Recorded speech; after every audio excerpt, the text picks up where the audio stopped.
Hello everyone and welcome back to Ernie's Tennis Lessons. I wanted to make a quick video about some things that you can do off the court, not related to tennis at all, that are gonna make you a better tennis player. So number one is going to be increasing your stretching routine as well as focusing more on leg day. So many people that play tennis maybe stretch 5 to 15 minutes before they play, and throughout the rest of the week, they're sitting, they're walking around, working out, and doing all of these things that add a ton of compression to the body, and they never decompress by stretching. So I started stretching about 3 years ago because I was not used to the amount of time I was spending on court, and I was having sharp shooting pains, tightness, all of these things going on in my hip area that affected the rest of my body. And I was just amazed that how quickly a simple 20 to 30 minute stretching routine was act as a remedy to almost all of these issues. So if you're not stretching and you're not getting flexibility, you need to focus on that number one over everything else in your training routine. It doesn't matter how much muscle you have. If your muscle is in a weakened position or it's not liberated and flexible, you're not going to get the benefits of that muscle group anyway. So there's a reason that Djokovic and Tom Brady, probably two of the best examples of older endurance athletes that are still at the top of their game, there's a reason that they encourage pliability, flexibility. So massage the muscles more, stretch the muscles more. Don't focus so much on building the density by lifting. Just double down on what you already have and give yourself a body that's like 10 years younger than what you're currently walking around with. Think about the amount of hours you spend just putting all of this wear and tear on your body and how little you do to counterbalance that.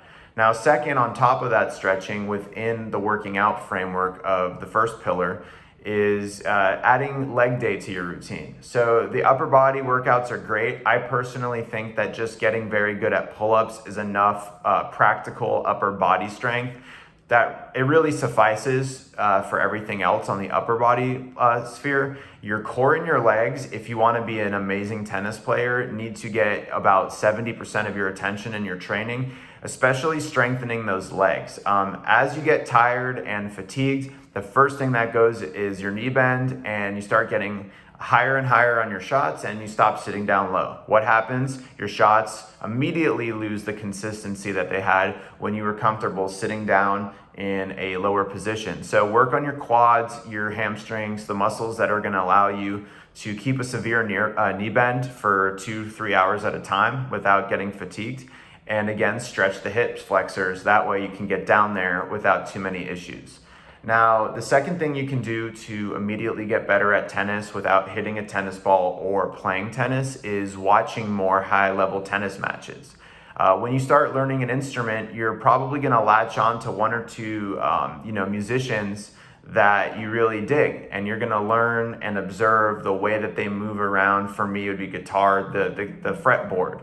And so it's the same thing in tennis. If you're practicing tennis an hour, 2 hours a week, and you've never seen a high-level tennis match, well, you have no idea what goal you're working towards. So inspire yourself. Find 2 or 3 of your favorite players and watch their games, observe the way that they play, and expand your realm of possibilities of what can be done on a tennis court. Seeing these guys, you realize how superhuman some of the shots you can make are on a court, and they're all within your arsenal as a player. You just have to know that those are options that are available to you. So watching more high-level tennis matches, definitely something I'd recommend. Now, the third component that you can incorporate into your daily life that will improve your tennis game is learning a new language or basically learning a new musical instrument.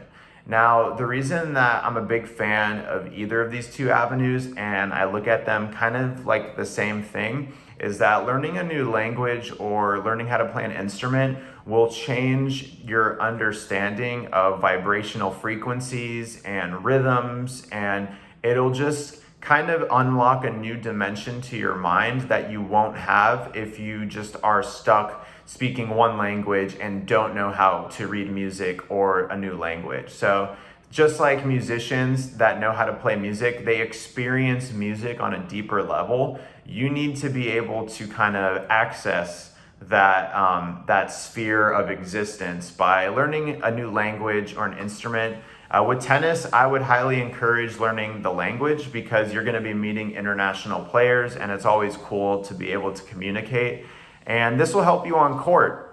If you have a better understanding of just rhythms and nuances, you'll strategically be able to pick up a lot more in tennis matches. And again, this is something that may not even seem like it has any relation to it, but trust me, it will improve your decision making and your motor skills in everything, and it trickles down. So those are the 3 things that you can do that have nothing to do with picking up a tennis racket that will make you a better player. In summary, stretching more and focusing on leg day.